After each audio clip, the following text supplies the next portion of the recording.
तो interleukins group of cytokinins होते हैं। साइटोकाइनिन्स जो होते हैं वो हमारे इम्यून रिस्पॉन्सेस के लिए, मीन्स बॉडी में जितने भी इम्यूनिटी से रिलेटेड रिस्पॉन्सेज हैं उनके लिए रिस्पॉन्सिबल होते हैं।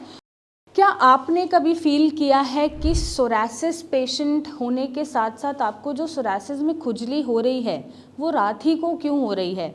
या अक्सर आप जब कपड़े बदलते हैं, शाम के टाइम आप घर आए अपना काम पूरा करके या जॉब से आप जो भी कर रहे हैं, आप जब चेंज करते हैं कपड़े तो वो हवा लगने पे ही खुजली क्यों बढ़ती है, या रात को सोने के टाइम ही खुजली क्यों होती है? कभी आपने जानने की कोशिश करी या आपने डॉक्टर से पूछने की कोशिश करी या इसको सर्च करने की कोशिश करी?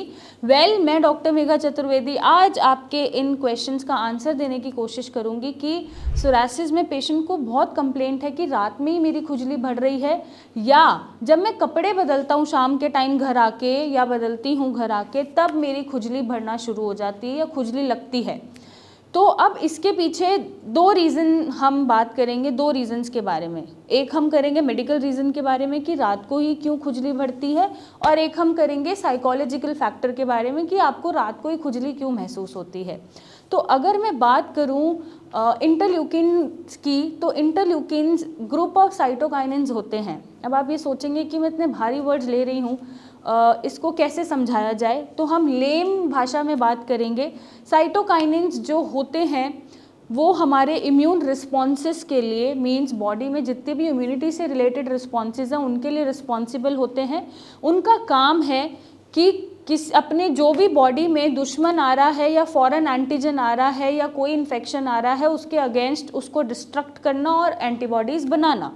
अब जितने भी बॉडी में इन्फ्लेमेटरी चेंजेस हैं, जैसे इन्फ्लेमेटरी चेंजेस में सोरासिस भी आता है क्योंकि सोरासिस में भी स्किन सेल्स इन्फ्लेमेशन पाया जाता है, रैपिडली ग्रो करते हैं, तो इसमें इम्यून रिस्पॉन्सेज हमारे रिस्पॉन्सिबल होते हैं।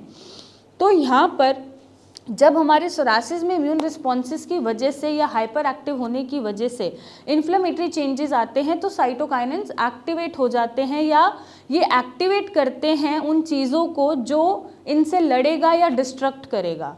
अब इंटरल्यूकिन इन्हीं का एक पार्ट है, या इंटरल्यूकिन एक ग्रुप ऑफ साइटोकाइनिन्स होते हैं और ये तरह तरह के होते हैं। तो इंटरल्यूकिन 23 की अगर मैं बात करूँ तो ये सबसे ज़्यादा रिलीज़ शाम को ही होते हैं, और इंटरल्यूकिन 23 ही आपकी बॉडी में जो भी इन्फ्लेमेशन हो रही है, जैसे सोरासिस में इन्फ्लेमेशन हो रही है स्किन सेल्स की, वो रिस्पॉन्सिबल होते हैं उसको बढ़ाने के या उसके हित में या अगेंस्ट काम करने के लिए।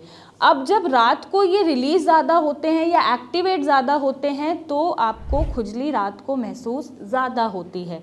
ये हो गया मेडिकल रीज़न कि जो इंटरल्यूकिन 23 है वो ऑब्वियसली रात को रिलीज़ ज़्यादा हो रहे हैं, साइटोकाइनिन का जो ग्रुप है वो रात को एक्टिवेट ज़्यादा हो रहा है और इन्फ्लेमेशन आपकी बढ़ रही है जिस वजह से आपको खुजली महसूस हो रही है।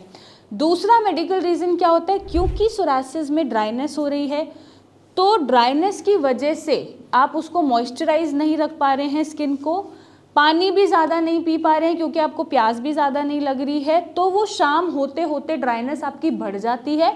और जब आप चेंज भी करते हैं, क्लोथ्स चेंज कर रहे हैं या कपड़े उतार रहे हैं, हवा जब लगती है उस स्किन के सरफेस को तो वो दिक्कत बढ़ा देती है और क्रैकी फील कराती है और आपकी खुजली बढ़ जाती है।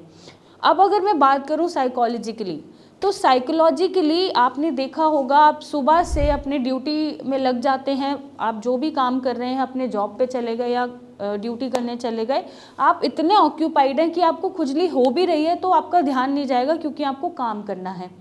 शाम को जब आप आते हैं तो थोड़ा सा फ्री हो जाते हैं, ऑब्वियसली आप क्या करें क्या ना करें तो ना चाहते हुए भी आपका ध्यान खुजली की तरफ जाता है और आप खुजाना शुरू कर देते हैं। ये हो गया साइकोलॉजिकल फैक्टर कि ये तो हम सबके साथ भी होता है, मेरे साथ भी होता है। अगर मैं ऑक्यूपाइड हूँ, बिजी हूँ किसी काम को करने में तो ऑब्वियसली खुजली हो गई या दर्द हो गई मुझे महसूस नहीं होगा, लेकिन जब मैं खाली बैठूंगी शाम को घर पे जाके या रात को मेरे पास कुछ करने को नहीं है तो मुझे दर्द भी महसूस ज़्यादा होगा और खुजली भी ज़्यादा महसूस होगी।